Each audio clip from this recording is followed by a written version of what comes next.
Porque o reino de Deus não é comida nem bebida, mas justiça e paz e alegria no Espírito Santo. Romanos 14:17. Querido irmão, seja bem-vindo a esse canal. A leitura de hoje são as cartas de ensino do nosso amado irmão, mestre, servo do Senhor, Derek Prince.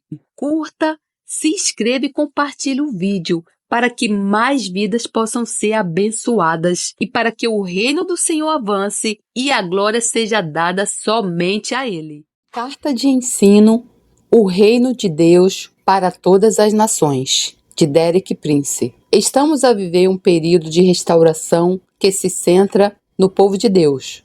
E bem no coração dessa restauração está a restauração da Igreja de Jesus Cristo, a sua herança em Cristo dada por Deus. Os 3 aspectos dessa restauração são, em primeiro lugar, os dons espirituais listados em 1 Coríntios 12. Em segundo lugar, os mistérios da edificação do corpo mencionados em Efésios 4. E em terceiro lugar, a restauração da mensagem que acredito ser essencial para todo o processo de restauração. A mensagem, tal como é apresentada no Novo Testamento, mesmo desde o princípio, é as boas novas do reino de Deus. Normalmente não é chamada apenas de as boas novas, o evangelho ou o evangelho da salvação, embora essa frase seja usada. O tema principal é as boas novas do reino de Deus, as boas novas de que Deus está disposto a assumir o governo da raça humana. Esta é a única solução real, permanente e prática para os problemas humanos, quer seja um problema individual, de uma nação ou de toda a humanidade. A única solução definitiva é o governo de Deus. A única solução real, permanente e prática para os problemas de toda a humanidade é o governo de Deus. O governo de Deus não é uma democracia. Esta é uma declaração chocante para a maioria das pessoas, mas acontece que é verdadeira. O governo de Deus é um reino, e não há, nem vai haver mesmo, qualquer votação para o rei. O rei já foi nomeado e aprovado, e o seu nome é Jesus. Não só o próprio Jesus proclamou esta mensagem, mas o mensageiro que o antecedeu, João Batista. João Batista também a proclamou. As palavras eram idênticas. Arrependei-vos, porque o reino de Deus está próximo. Jesus proclamou esta mensagem e também a demonstrou. Ele demonstrou-a muito especificamente na cura de toda doença, na libertação de todos os oprimidos e na expulsão dos espíritos malignos. Isso realmente não pode ser dissociado das boas novas do reino. São a prova de que o reino chegou. Cada vez mais acredito que, se realmente desejarmos ver os doentes curados e os oprimidos libertos, terá de ser em termos das boas novas do reino. Temos de levar a mensagem que Deus deseja confirmar sobrenaturalmente. Temos de levar a mensagem que Deus deseja confirmar sobrenaturalmente. ênfase dos autores. A este ponto, muito crucial, em Mateus 12, a começar no versículo 22, foi trazido até Jesus um homem que era mudo, não conseguia falar, era cego, não conseguia ver. E então Jesus lidou com isto como sendo o resultado de um espírito maligno no homem. Ele não lidou com isto como sendo um problema físico, mas como um problema espiritual. E o remédio dele foi expulsar o espírito maligno do homem. E quando o espírito saiu, o homem conseguiu falar e ver. As pessoas comuns perguntaram-se: seria possível este ser realmente o filho de Davi, o Messias? E isso incomodou os fariseus, que começaram a criticar Jesus e a sugerir que o seu sucesso em lidar com espíritos malignos se devia ao fato de que ele estava unido a Satanás. Mas Jesus sabia o que eles estavam a pensar e confrontou-os com a sua resposta. Jesus, porém, conhecendo seus pensamentos, disse-lhes: todo o reino dividido contra si mesmo é devastado, e toda cidade ou casa dividida contra si mesma não subsistirá. E se Satanás expulsa Satanás, está dividido contra si mesmo. Como subsistirá, pois, o seu reino? Mateus 12, 25, 26 ACF. Repare que Jesus, com muita clareza, declara que Satanás tem um reino e que este reino não está dividido. e ele tem o controle supremo e absoluto do seu reino. E se eu expulso os demônios por Beelzebu, por quem os expulsam então vossos filhos? Portanto, eles mesmos serão os vossos juízes. Mas se eu expulso os demônios pelo Espírito de Deus, logo é chegado a vós o reino de Deus. Mateus 12, 27 e 28, ACF. Esse versículo, acredito, é um ponto de viragem. Esse incidente trouxe à luz do dia a existência de dois reinos invisíveis e espirituais: o reino de Deus e o reino de Satanás. Colocou em evidência o fato de que há uma oposição completa entre esses dois reinos. Poderá ler mais acerca disso na carta Dois Reinos Opostos, onde um prevalece, o outro tem de ceder. E, em particular, o fato de ter sido capaz de expulsar espíritos malignos pela sua autoridade que recebeu de Deus, demonstrou duas coisas: que o reino de Deus tinha chegado a esta situação e que o reino de Deus era mais poderoso do que o reino de Satanás. Ao expulsar espíritos malignos, Jesus demonstrou que o reino de Deus tinha chegado e que era mais poderoso do que o reino de Satanás. Este é um ponto de viragem muito interessante no ministério de Jesus. Se analisar o Evangelho de Mateus, vai descobrir basicamente que até este ponto Jesus era popular. Tinha sido aclamado, vastas multidões o seguiram e muitos tinham sugerido que ele era realmente o Messias. Mas a partir deste ponto, a oposição fortifica-se, o ódio cresce e os planos multiplicam-se. Em última análise, tudo isso termina na sua traição e crucificação. Creio que este é um ponto de viragem muito importante, porque ressalta a lição de que Satanás fará tanto mal quanto ele puder a qualquer um e a qualquer momento.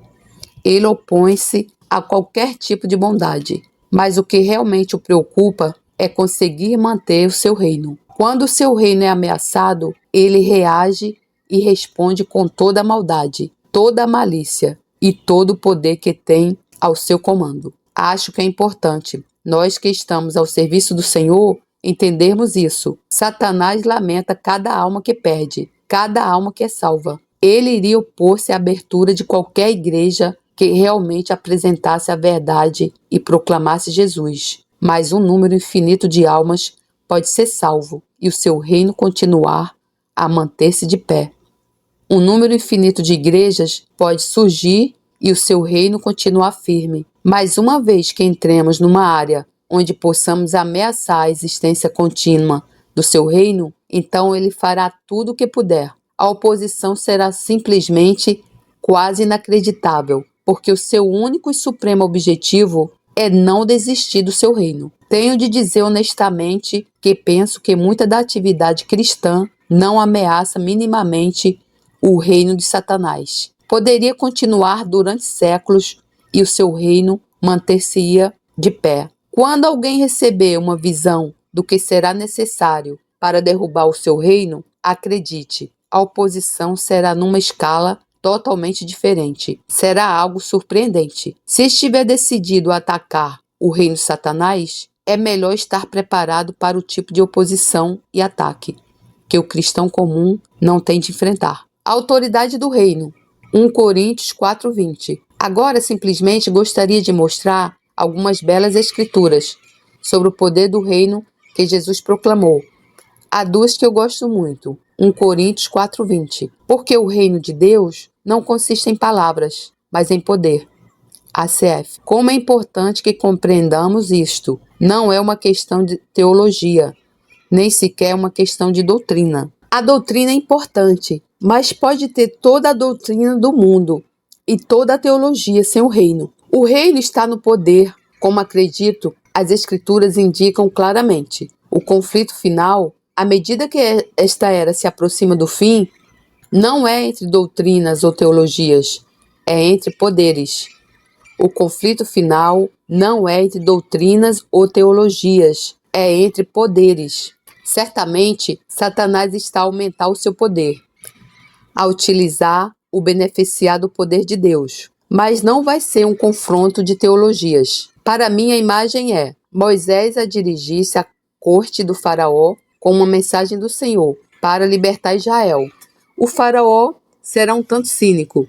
Ele perguntou: quem é o Senhor? Como sei que esta mensagem é dele? E o Senhor disse a Moisés para fazer o que ele tinha praticado no deserto. E a propósito, é bom ter um pouco de prática privada de algumas coisas. Quando entrei no Ministério de Libertação Pública, estava tão feliz por ter tido anteriormente um pouco de prática privada. O Senhor disse: joga a tua vara no chão. Ele jogou a sua vara no chão e esta tornou-se numa serpente. Provavelmente pensou que isso tivesse convencido o faraó, mas não o fez. Ele perguntou aos seus mágicos: o que é que vocês podem fazer? Eles disseram: nós podemos fazer o mesmo. Eles jogaram as suas varas no chão e elas tornaram-se cobras. Ao ler isto é muito claro: Satanás tem poder sobrenatural, mas havia uma diferença. Sabe qual era? A cobra de Moisés comeu as cobras dos egípcios. Não sei se já imaginou o fim dessa situação, mas Moisés saiu com uma vara que era mais grossa e mais forte do que nunca, e os magos ficaram sem varas. No entanto, isso não foi o fim. Faraó disse: os meus mágicos conseguem fazer o que fazes. O que mais consegues fazer? Ele respondeu: eu posso transformar água em sangue.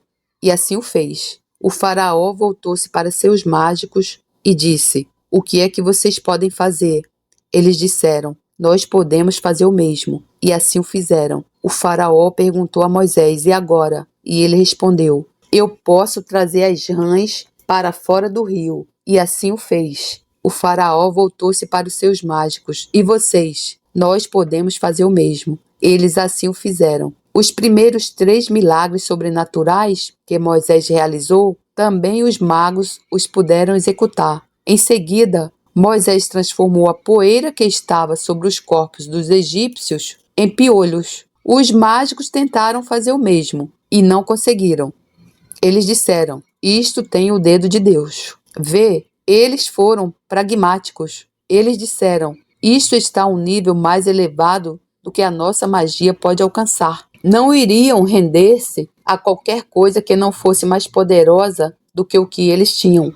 Por que fariam isso? 2 Timóteo 3 faz referência a essa situação. Sabe, porém, isto, que nos últimos dias sobrevirão tempos trabalhosos. Depois diz: porque haverá homens amantes de si mesmos, avarentos, e por mim, mais amigos dos deleites do que amigos de Deus. 1:4. Ele enumera a degeneração geral dos caracteres humanos, que irão marcar o fim desta era, a maioria dos quais vemos muito manifestamente na cultura contemporânea. Mas ele continua no versículo 8. Como Janes e Jambres resistiram a Moisés, entre aspas, aparentemente estes eram os nomes dos mágicos egípcios, esses também, os praticantes do ocultismo, resistem à verdade. A mente deles é depravada, são reprovados na fé, não irão longe. Porém, como no caso daqueles, a sua insensatez se tornará evidente a todos. NVI, Nova Versão Internacional. Assim, a insensatez dos magos egípcios era manifesta. Pode então entender que esta era vai terminar não com o argumento teológico, mas com a demonstração de poder sobrenatural. E o povo de Deus tem de sair com um poder que é maior do que a dos praticantes do ocultismo. E, caro leitor, neste momento, a maioria do povo de Deus não tem qualquer poder sobrenatural, muito menos poder que seja maior do que o dos praticantes de Satanás. Esse é um princípio, vamos segui-lo. Podemos falar humildemente em confessar o nosso orgulho. Acho que se nos medirmos por algumas passagens das Escrituras, não nos restará muito orgulho, sabe? Acho que o problema é que estamos a medir-nos por que não é realista. O reino de Deus não consiste em palavras, mas em poder. Não comecemos a vangloriar-nos até termos algo de que nos possamos vangloriar. Não são apenas palavras, não é apenas doutrina, não é apenas um ritual ou uma cerimônia ou uma representação. É o poder que faz a diferença. Eclesiastes 8:4. Há uma escritura que gosto muito em Eclesiastes. Eclesiastes 8:4. Porque a palavra do rei tem poder, e quem lhe dirá que fazes? ACF. Portanto, esta é a palavra de um rei. Esta é a mensagem de um reino. Há poder nela. E quem pode resistir a ela? Esta é a proclamação que temos. Esta é a mensagem. A resposta do mundo. Só para termos uma espécie de quadro geral da apresentação de Jesus e dos primeiros discípulos, vamos para o livro de Atos. Atos 17, quero ler aí uma passagem. É algo que aconteceu na cidade de Tessalônica. Paulo tinha estado na sinagoga, pregou e houve resposta. Mas quando houve uma resposta dos gentios à mensagem, então os judeus ficaram com inveja, e isso incitou os problemas e começou em motim. Isto é o que aconteceu então. Atos 17, 5 e 6. Mas os judeus desobedientes, movidos de inveja, tomaram consigo alguns homens perversos dentre os vadios e, ajuntando o povo, alvoroçaram a cidade e, assaltando a casa de Jasson, procuravam trazê-los, Paulo e Silas, para junto do povo. E não os achando, trouxeram Jasson e alguns irmãos à presença dos magistrados da cidade, clamando: estes que têm alvoroçado o mundo chegaram também aqui, ACF.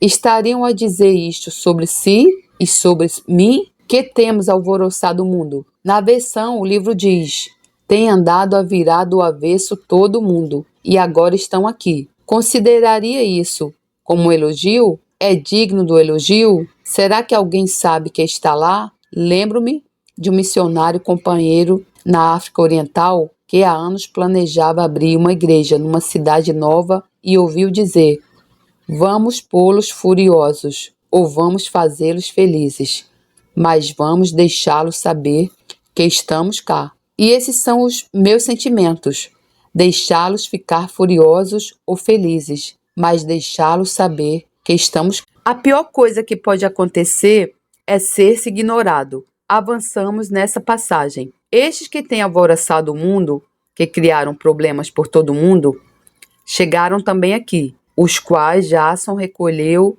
deu-lhes as boas-vindas, e todos estes procedem contra os decretos de César, dizendo que há outro rei, Jesus. Versos 6, 7, ACF. E foi essa a impressão da mensagem que os apóstolos tinham trazido. Eles não falaram sobre o perdão dos pecados, ou a salvação, ou a vida eterna. O que retiraram da mensagem foi que há outro rei. Não foi um resumo completo da mensagem. Mas o que os nossos críticos têm a dizer acerca de nós é muito significativo. A maioria dos pregadores do Evangelho, que fossem a qualquer cidade e pregassem o Evangelho hoje, os seus críticos nem pensariam em dizer nada de mal sobre eles. A mensagem deles não leva a isto. Quero recordar-lhe o quão diferente era a mensagem. Era uma mensagem sobre um rei. E vai descobrir que os primeiros cristãos nunca pediram desculpas pela sua mensagem. Eles nunca tomaram a atitude de dizer: bem, nós somos uma pequena minoria e essas pessoas poderiam comer-nos. Mas sempre tiveram a atitude: estamos a representar um rei onipotente. Nós somos os seus embaixadores. Viemos trazer a sua mensagem. E isso teve impacto. Abanou as coisas. O statu quo, as autoridades existentes, normalmente ficarão muito perturbadas quando se diz que há outra autoridade, uma autoridade mais alta, um rei mais poderoso, exatamente como Herodes ficou quando as primeiras notícias chegaram. O rei dos judeus nasceu. A proclamação continuada. Gostaria de recordar-lhe, e esta é uma escritura a que voltarei repetidamente, que Jesus fez provisão para que os seus servos fossem proclamar esta mensagem bem até o fim da presente era. Em Mateus 24:3, os seus discípulos perguntaram-lhe: e que sinal haverá da tua vinda e do fim do mundo? ACF. Se estudar sua resposta nos versículos que se seguem, ele dá uma série de sinais que ainda são a resposta à pergunta, porque a pergunta era: qual será o sinal? Mas quando chega ao versículo 14, ele responde a uma pergunta específica com uma resposta específica. E este evangelho do reino. Repare com "e este". Ele diz que nunca seja alterado, que nunca seja diluído, que não haja nenhum ajuste. É este, a mesma boa nova do reino. Será pregada em todo o mundo, em testemunho a todas as nações. E então virá o fim. Mateus 24:14, ACF. Qual é o sinal do fim dos tempos? A proclamação das boas novas do reino em todo o mundo e a todas as nações. Isso é até o fim dos tempos. Quero que veja que Jesus nunca imaginou que a sua mensagem pudesse ser alterada ou diluída ou editada. É sempre a mesma mensagem, a boa nova do reino de Deus, que Deus vai assumir o governo da raça humana. E à luz disso, o que é que as pessoas devem fazer? Qual é a palavra-chave? Arrependei-vos. Primeiro oferecido a Israel. Chegamos agora a uma das grandes tragédias da história, a tragédia de Israel. Temos de entender que a primeira oferta do reino era exclusivamente para Israel. Não foi oferecida a qualquer outra nação ou qualquer outro grupo de pessoas, porque Israel era a nação que Deus tinha trazido à existência para tornar-se a nação do reino. Voltemos para Mateus 4, para verificar uma coisa importante. Mateus 4, 12 e 13. Este é o começo da proclamação. Jesus, porém, ouvindo que João estava preso, voltou para a Galiléia e, deixando Nazaré, foi habitar em Cafarnaum, cidade marítima, nos confins de Zebulon e Naftali, ACF. Versículo 17. Desde então começou Jesus a pregar e a dizer: arrependei-vos, porque é chegado o reino dos céus. ACF. Para quem estava ele a falar? Para o povo judeu. Ele era um judeu a falar para judeus sobre uma promessa que tinha sido feita aos judeus. Não tinha sido feita a qualquer outra nação até aquele momento. E então, quando ele enviou os seus primeiros discípulos, em Mateus 10, estas foram as suas instruções. Versículos 5 e 7. Jesus enviou estes 12 e lhes ordenou, dizendo: não ireis pelo caminho dos gentios, nem entrareis em cidade de samaritanos. Não levem a mensagem para lá, não é para eles. Mas ide antes as ovelhas perdidas da casa de Israel, e indo pregai dizendo: é chegado o reino dos céus. ACF. Israel rejeitou o rei. A quem foi o reino oferecido exclusivamente? A Israel. Não combina com o orgulho gentil reconhecer esse fato. Mas a primeira oferta inicial era apenas para o povo judeu. Então, o que aconteceu? O povo judeu cometeu o maior erro que qualquer nação jamais cometeu na história. O que fizeram? Eles rejeitaram o rei. Eles ainda queriam o reino. Tenha isso em mente. Mas rejeitaram o rei. Mas quando rejeita o rei, seja judeu ou gentil, não pode ficar com o reino. Não há reino sem lei. Vamos olhar para esse trágico incidente em João 19, 14 e 16. Esta é a cena em que Pilatos tem estado a interrogar Jesus para verificar se ele é culpado das acusações contra si. Ele chegou à conclusão de que não é culpado e que não quer ser responsável por sua condenação e morte. Assim, ele leva-o até o povo judeu. E isto é o que ele diz. E era a preparação da Páscoa, e quase a hora sexta, meio-dia, e disse aos judeus: eis aqui o vosso rei. Versos 14 a CF. Há uma certa ironia no fato de que tinha de ser um gentio para dizer-lhes quem ele era. E claro, eles não estavam contentes de ouvir essa notícia, muito menos de um gentio. Mas eles bradaram: tira, tira, crucifica-o, disse-lhes Pilatos. Hei de crucificar o vosso rei? Versos 15 a CF. Repare como ele colocou a questão com muita clareza. Responderam os principais dos sacerdotes: não temos rei, senão César. Então, consequentemente, entregou-lo para que fosse crucificado. Verso 16 a CF. Conhecendo bem a mente judaica ortodoxa, essa foi uma das declarações mais surpreendentes. Não temos rei, senão César. Era contrário a tudo que eles realmente defendiam. Mas no calor da malícia e ódio, inveja, eles decidiram traçar o seu destino. Entende isso? Eles rejeitaram o seu próprio rei e disseram: não temos rei, senão César. Sabe que César é a palavra que nos dá Kaiser, em alemão, um título que representa os imperadores deste mundo. Há mais de 19 séculos, imperadores gentios oprimiram, perseguiram e desprezaram o povo judeu, culminando, em certo sentido, em Adolf Hitler. Sabe um pouco dos antecedentes. Acontece que eu fui um filósofo. Existia um livro de filosofia escrito por um homem chamado Oswald Spengler, denominado O Declínio do Ocidente. O tema era: a civilização ocidental está corrupta e está a cair. Ele disse: precisamos de um novo César. Essa filosofia realmente deu origem a Hitler, e Hitler foi o César colocado sobre o povo judeu. A outra coisa que fizeram foi uma escolha. Pilatos perguntou: a quem devo soltar,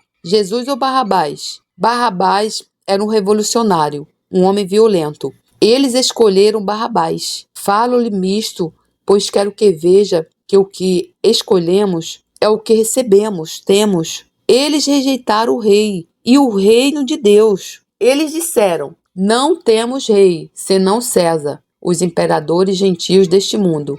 E em vez de Jesus, um homem de paz, eles escolheram Barrabás, um homem de violência. E essencialmente poderiam resumir a história judaica dizendo: os Césares puseram os Barrabáses sobre o povo judeu durante 19 séculos. Que pensamento solene! Agora o meu propósito não é tanto focar-me em Israel neste momento, mas é tentar convencer a si e a mim próprio de que quando tomamos decisões à luz de Deus, temos o que escolhemos. Se rejeitarmos, estabelecemos o nosso destino. Quando tomamos decisões à luz de Deus, temos o que escolhemos. Oferecida a todas as nações. Jesus já tinha predito isso antes da sua morte. Vamos para Mateus 21, 42 e 43. Descreve uma discussão entre Jesus e os líderes religiosos. Disse-lhes aos líderes religiosos Jesus: nunca leste nas Escrituras: a pedra que os edificadores rejeitaram,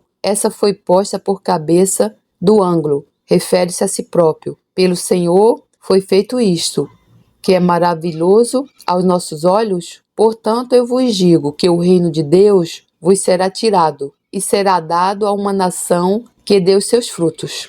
ACF. Esta era uma previsão do que estava para acontecer, porque Israel rejeitou o rei e, portanto, o reino, a oferta foi-lhes retirada e dada a qualquer nação que desse os frutos do reino. Qual é a essência de teu reino? Qual é a prova dos 9? O fruto. Não é suficiente dizer: tem de produzir o fruto. A essência de teu reino é dar os seus frutos. Então, mesmo no final do Evangelho de Mateus, pouco antes da sua ascensão, Jesus deu-lhes as suas novas ordens à luz do que Israel tinha aberto.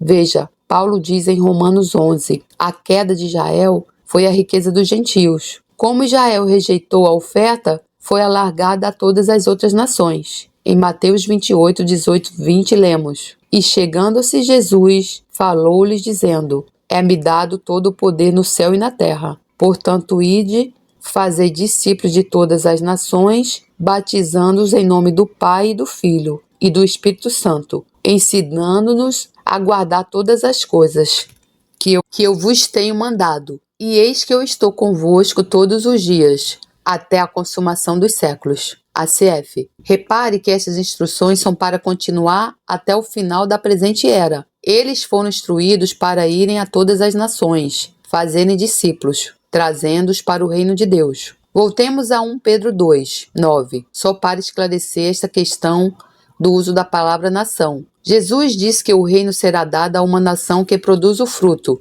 Há aqueles que sugeriram que essa é alguma nação gentia específica, tal como a Grã-Bretanha ou os Estados Unidos, Escandinávia e assim por diante. O nome desse ensinamento tem sido tradicionalmente o Israel britânico. Não estou a referir isso para atacar esse ensinamento. Só quero dissociar-me dele e afirmar que isso não é o que estou a querer dizer. Se reparar em 1 Pedro 2,9, verá Pedro a escrever aos crentes em Jesus: vocês, porém, são geração eleita, sacerdócio real, nação santa, povo exclusivo de Deus. NVI. Acredito, pois, que a nação para a qual foi transferido o reino de Deus é a nação crente, a nação que é a igreja. Lembra-se, a igreja é, entre outras coisas, uma nação.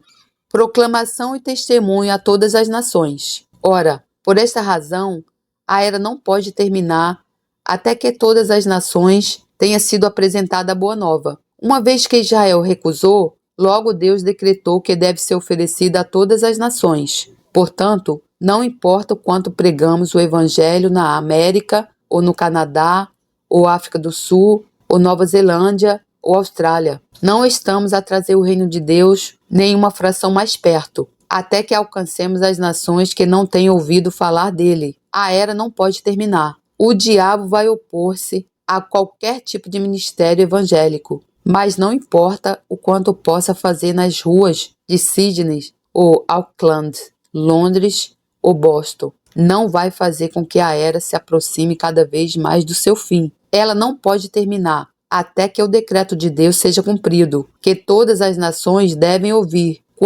Quando começar a levar o evangelho a uma nação que não tenha ouvido, acredita em mim, todo o inferno vai cair-lhe em cima. Assim Satanás vê o seu reino a ser ameaçado. Mateus 24:14. E este evangelho do reino será pregado, proclamado em todo o mundo, em testemunho a todas as nações. E então virá o fim. ACF. O fim não virá antes disso. Amo a palavra proclamar. Deus chamou-me para ser seu professor das Escrituras, muito especificamente. Ensinar, expor e explicar. Mas nos últimos anos, talvez 7 ou 8 anos, Deus deu-me um ardente desejo de proclamar o Evangelho. Acho que é por isso que Ele me deu o meu ministério de rádio. Como um jovem pregador, costumava acreditar que tinha de explicar o Evangelho a toda a gente. Por causa da minha formação filosófica, pensei que tinha de ser explicado. Sabe o que descobri? Não podemos explicar o Evangelho. A única pessoa que pode explicar o Evangelho é o Espírito Santo. O nosso trabalho é proclamá-lo. É o seu, do Espírito Santo, trabalho, explicá-lo. Mas, se nós não proclamarmos, ele não tem nada a explicar. A única pessoa que pode explicar o Evangelho é o Espírito Santo. O nosso trabalho é proclamá-lo. Sou 101% a favor de proclamar a Boa Nova a todas as nações. Tenho de agradecer a Deus por o meu ministério de ensino da Bíblia, 5 dias por semana. Está agora a atingir a totalidade da China comunista, em chinês mandarim. Acho que é porque Deus viu no meu coração que queria alcançar todas as nações com esta proclamação. Se não alcançar o povo chinês, está simplesmente a enganar-se a si próprio, se achar que está a atingir o mundo. 1 em cada 4 pessoas é chinesa. 1 em cada 3 pessoas inalcançadas na Terra hoje é chinesa. Podemos estar tão ocupados quanto nós gostamos, com todos os tipos de coisas. Mas se ignorarmos a China, nós nunca vamos trazer o fim da era. Isso tem de acontecer. Claro, sabe que o problema com alguns cristãos é que eles realmente não acreditam que a presente era irá ter um fim. E alguns deles não querem que ela acabe. Acredito que não vai durar muito mais tempo. Essa é a minha opinião pessoal. Não estou a ensinar isso como sendo uma doutrina. Ficarei feliz quando terminar, porque vai acabar com o sofrimento incontável de milhões. Atos 1, 6, 8. Essa é uma conversa final entre Jesus e os seus apóstolos, pouco antes da sua ascensão. Penso que estas são as últimas palavras que falou na terra. Então, os que estavam reunidos, os discípulos, lhe perguntaram: Senhor, é neste tempo que vais restaurar o reino a Israel? NVI. Eles tinham uma mente fixada numa só coisa. Tudo o que ainda os preocupava era o reino. Por quê? Porque foi o que Jesus tinha ensinado. Eles entenderam a mensagem, mas enganaram-se na cronologia. Algumas pessoas dizem que o reino nunca será restaurado a Israel. Acho que se fosse assim, Jesus teria dito. Ele teria dito, não, estão completamente enganados. Israel perdeu o reino, nunca será restaurado, mas não fez. Ele disse não é a altura certa, e disse que algo mais terá de acontecer em primeiro lugar, e não nos compete saber a hora da restauração do reino, a Israel. Mas, entretanto, tens um trabalho para fazer. Ele disse, não lhes compete saber os tempos ou as datas que o Pai estabeleceu pela sua própria autoridade. Mas qual é o vosso trabalho? Receberão poder quando o Espírito Santo descer sobre vocês, e serão minhas testemunhas em Jerusalém, em toda a Judéia e Samaria, e até os confins da terra. Versos 7 e 8 NVI. Então, qual é o trabalho que ele lhes deu? Testemunhar do reino de Deus em todas as partes da terra, a começar em Jerusalém e até Christchurch, na Nova Zelândia, que é basicamente a parte mais remota da terra, a terra habitada. Ruth e eu, nessa viagem atual,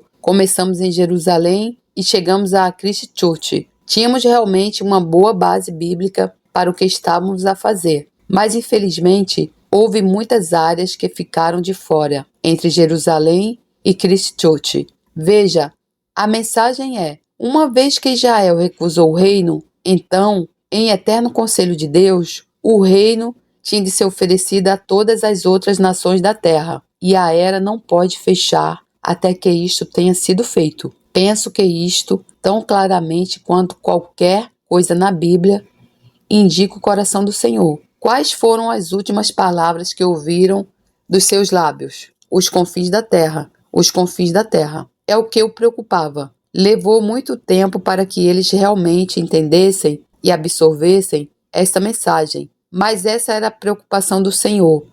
E, pessoalmente, acredito que se permitir que o Senhor coloque as suas preocupações no seu coração, vai preocupar-se com todas as nações e todas as áreas da terra, até que todas tenham ouvido a mensagem. Agora tenho um chamamento especial na minha vida para com o povo judeu, mas não acredito em alguém a ser chamado para os judeus que não tenha uma apaixonada preocupação com todas as nações. Digo também que, por outro lado, se for chamado para as nações, é melhor estar preocupado também com os judeus. Isso fará muita diferença no seu ministério, agora dentro e entre todos os crentes.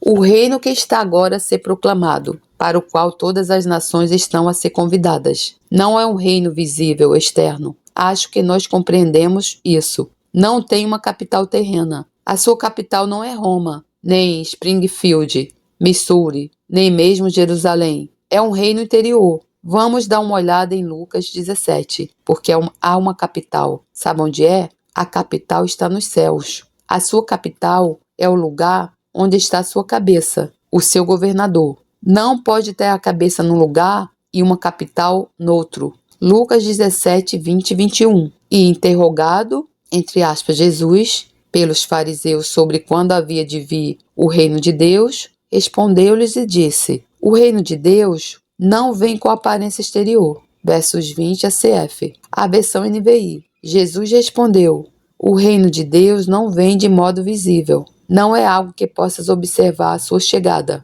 Nem dirão, ei-lo aqui, ou ei-lo ali. Porque eis que o reino de Deus está entre vós. Entre aspas, ou dentro de vós, como está escrito na versão Almeida Revisada Imprensa Bíblica. Versos 21.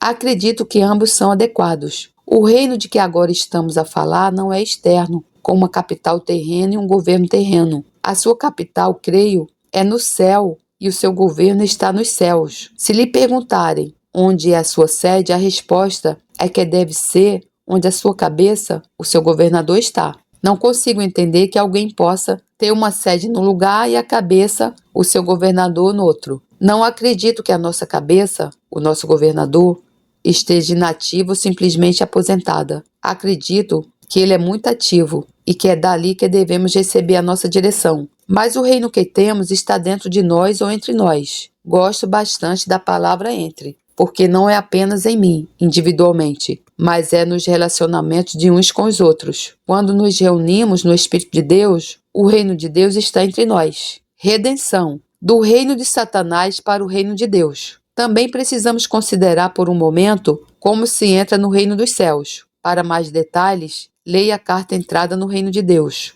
Acho que a mais clara e simples declaração está em Colossenses 1, 12 e 14. Dando graças ao Pai, que nos fez idôneos para participar da herança dos santos na luz. Versos 12 a CF. Isso em si já é uma boa notícia, não é? Deus fez-nos idôneos. Não somos inadequados, nem incapazes. Deus fez-nos idôneos. Não fale sobre ser ou não qualificado ou incapaz, porque isso é uma negação do que Deus tem feito. Deus fez-nos idôneos para participar da herança dos santos na luz. Está na luz e lá não há qualquer escuridão. E que Deus nos tirou do poder das trevas. Versos 13 a e b. Onde estávamos? Estávamos no poder das trevas. A palavra grega é exousia, que é normalmente traduzida como autoridade. Uma coisa que tem de saber é que Satanás tem autoridade dada por Deus. Se não entender isso, ficará confuso com muitas coisas. Satanás não tem um reino,